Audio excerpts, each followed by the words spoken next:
Terkait adanya beberapa kepala daerah terkonfirmasi positif virus corona, Komisi Pemilihan Umum KPU Sumatera Selatan yang menyelenggarakan pemilihan kepala daerah pilkada serentak di 7 kabupaten kota di wilayah Sumatera Selatan tidak akan membatalkan status pencalonan.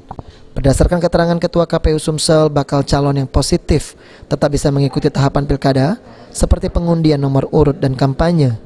Selain itu, KPU sudah memberikan waktu selama 20 hari untuk setiap bakal calon melakukan tes kesehatan. Namun jika selama 20 hari ada calon yang belum sembuh dari COVID-19, mereka harus mengambil nomor urut dengan mengambil sisanya. Sedangkan selama masa kampanye tetap masih COVID, dari 71 hari masa kampanye diberikan, maka akan dikurangi selama menjalani perawatan COVID-19.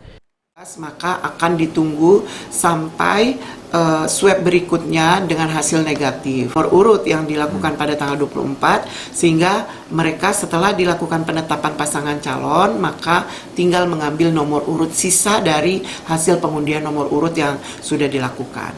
Itu batas waktunya gimana, Dok?